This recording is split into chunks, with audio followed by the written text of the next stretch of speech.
the Saints, they haven't made a move, but it seems like there's a lot of things going on down in New Orleans. And if you haven't seen what happened this past Sunday, it was the Saints-Falcons. The Saints took it to the Falcons in the second half, ultimately, which led to the departure of Arthur Smith from being the head coach of the Falcons. But it wasn't that moment particularly being fired. It was the last scoring play of the day, and really could have been the last play of the season.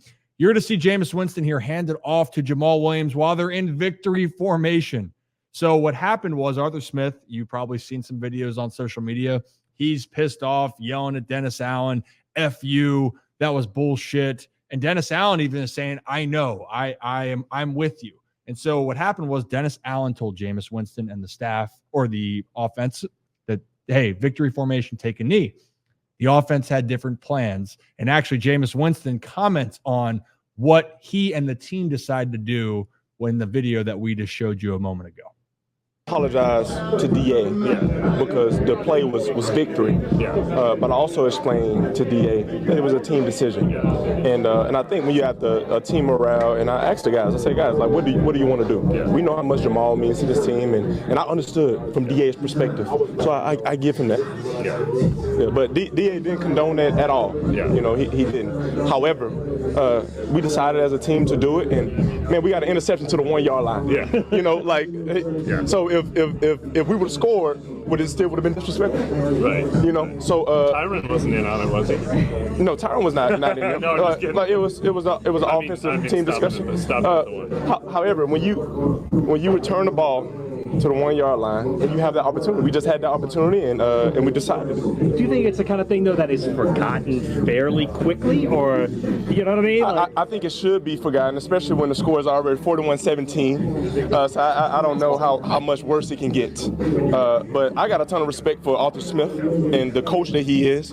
I think they do some incredible things. I didn't want to disrespect him. That was not my intention. My intention was to lead the team that I've been with the entire year, and we made a collective decision that we wanted to get one of our guys who they fight with blood, sweat, and tears every game in the end zone, and I'm gonna feel good about that.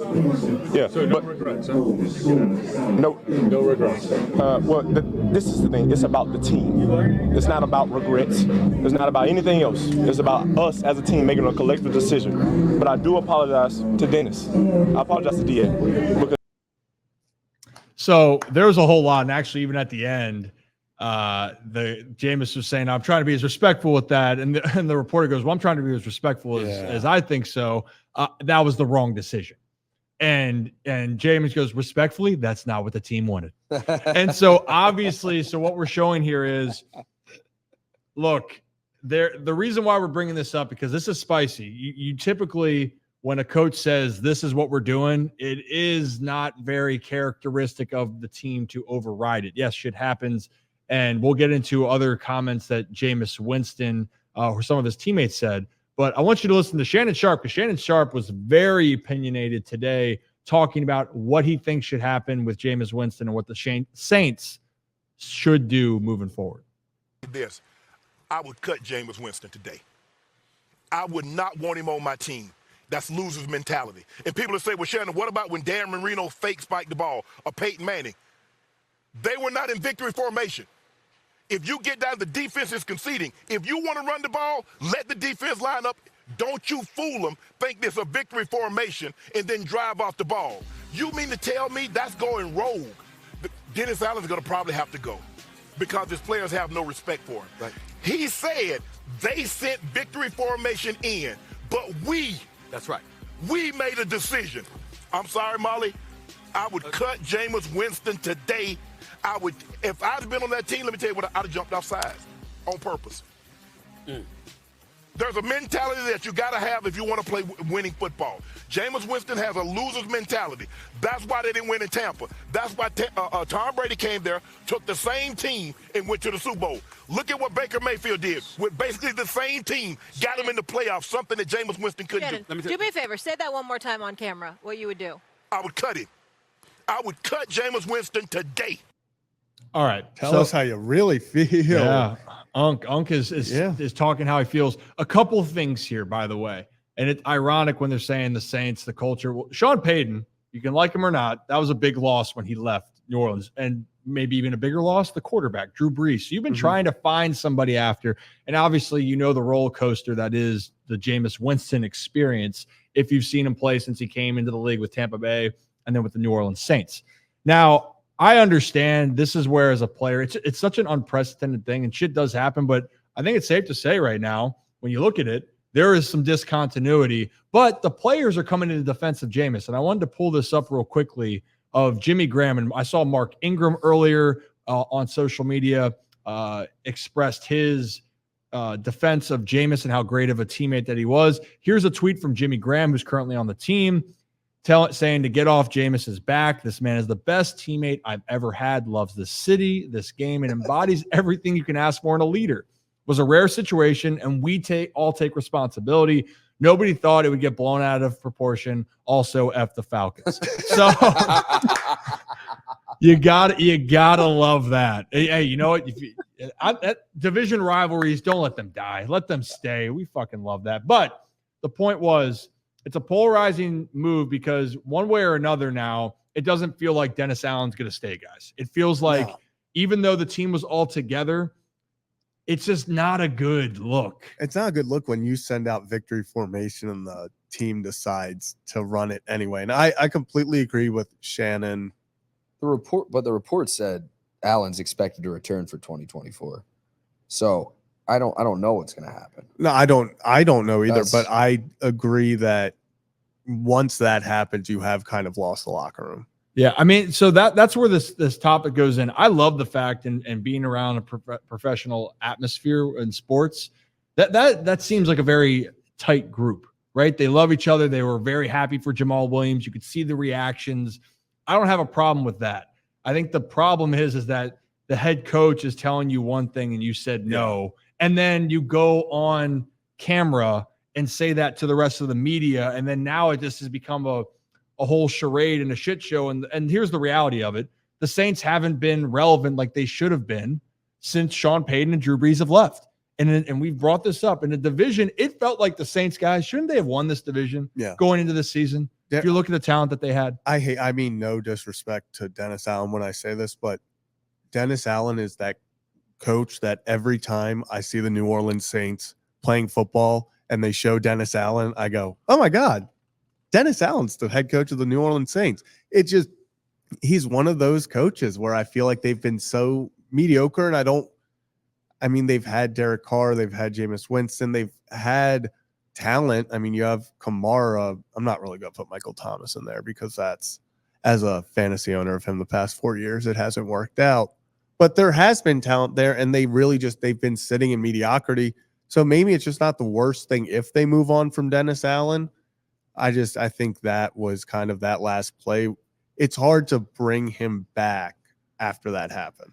Well, and right now, and again, it does coincide with Drew Brees, right? Rock, with him leaving and Sean Payton leaving. Those are the guys. But the last two seasons, Saints 7-10. This year they were 9-8. But again, going into the season, you had the most experienced quarterback on your roster. You had the most pieces, both offensively and defensively. And all of a sudden, it's the Tampa Bay Bucks win the tiebreaker and representing the NFC South. Rip, you want to put on your professional hat on for a second? I'd love to. Because I don't know. It's Jamal Williams. He clearly had an incentive there, correct, for them to score that touchdown and get him in the end zone. That was the deal.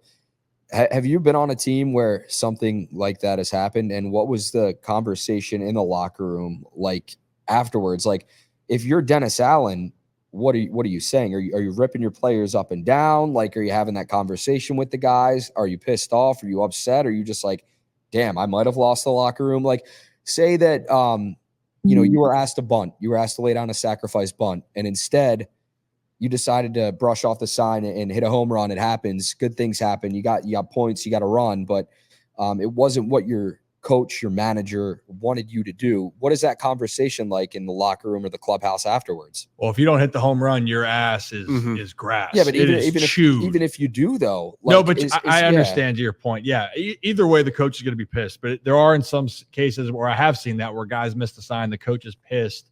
But because something great happened, they can laugh it off. And also depends on what's going on in the season, too. If you're on a team where everything is going right, when someone says, oh, screw it, I missed the sign, you can pull them aside and go, hey, like what the hell was that? And you can dive into them. Where it gets really tough is when you're in a situation. I would consider New Orleans in this situation. The team was not in that position. There was a lot more turmoil. There's a lot more, not friction in the locker room, but from the outside. The team's not playing as well. And I think that's what everyone's looking at. Winning solves everything. So the Saints didn't win enough for me in that situation. Personally, I've been on teams where we got off to great starts and we could look away from some of the other stuff because the team was together. But I've had seasons where we started losing games, shit hit the fan, and maybe the team was together, but there was tension with the coaching staff and the guys. In baseball, it's a little bit different. You're going out there to try to win each time, but it's not like hey, victory formation, run this play. It's you're trying to go and hit the ball, play defense, pitch, hit. You're not trying to throw a game. You know what I mean? And yeah, I think it's just go ahead, Brad.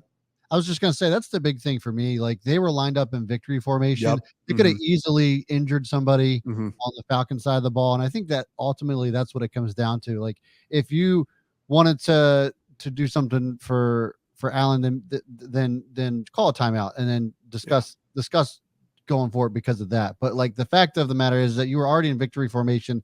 The defense, as Shannon Sharpe said, conceded. And so then you run the ball and then you risk injury to somebody. It could have been something where they're not back at the beginning of the season. They, tear ACL, something happens, Yeah. We've seen crazier things. And so I think that's ultimately why Shannon Sharpe was so angry, was because not because of the touchdown that was scored itself, but that somebody could have been seriously hurt over it because they were lined up the way they were. Put off the gas a little bit, Brad. Yeah. Like Brad, I have no issue with them what they did. It's the fact that they did it in victory formation, and it's kind of like in your scenario. It's like if the other team was just tossing the ball over the plate, and it's like, okay, we're trying to get out of here. You guys are bunting it so we can toss it to first and just end this game, and then you hit a home run. And knowing it's a soft toss pitch, they knew the defense when they lined up in victory formation was just going to sit there, and then they quick snap it, give it to Jamal Williams. And like, even if you watch the video, like the linebackers and safeties for the Falcons are like, what just happened? Yeah. Like, they're like, did they just run a play?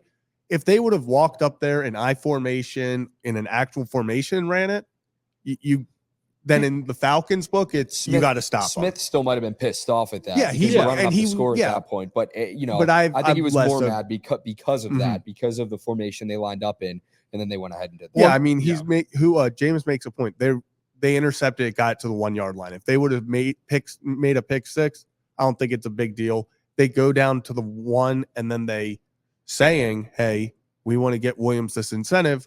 We're going to line up in I formation and see if he can get this. I look at that very differently than lining up in I formation or in victory formation, kind of giving the, hey, we're going home. We know this game doesn't matter anymore, yada, yada. Oh, it's like we're handing it off so this guy can get it. Yeah, well, and I think the bigger part is we've seen some weird shit happen in formations where it's not supposed to be. And you're right. It's someone relaxes, say a defensive lineman, then they are surprised and they dive low and someone gets hurt or some shit happens. That's what you look at. You know where I really think this relates is, remember, what was it, 2 years ago, the Ravens against the Broncos on the final play ran the ball to get to 100 yards against Vic Fangio, and Vic Fangio went off. He's still pissed about it. Yeah, he's still pissed about it. But the difference is the Ravens did not line up. Everyone thought they were going to go take a knee, and they lined up in shotgun, and everyone was like, wait a second, are they going to? And the whole defense is yelling like they're running a play and they're getting ready. If the Ravens would have lined up in victory formation, then tossed it, and that was the way that they get it, that is very different than how they did it. So my biggest concern is that they did it out of victory formation. Oh, no doubt about it. And the reality, here's the thing.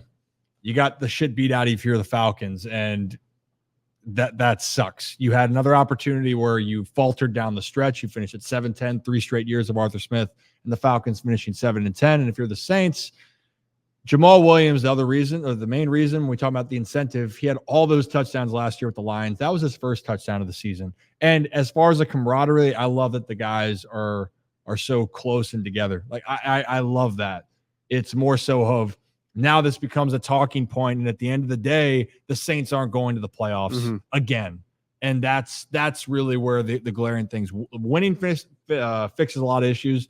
And the one thing I say that pisses guys off in baseball, thinking about this, Zach, was when a team's up big and the team that's up big bunts. That's the no-no in baseball. You're up like 9 runs or some shit, and you lay down a bunt.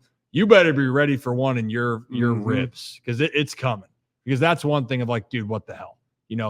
Back off. And I know some comebacks can happen and all this shit, but it's the unwritten rule. If you're going to keep beating us, smack the hell out of the ball like you've probably been doing the whole game. There's no need to move runners over, try to advance a guy over, or bunt, just bunt for a hit. Yeah, like there's rules. Don't do it. Yeah, there's unwritten rules, and one of them is you do not run a play out of victory formation.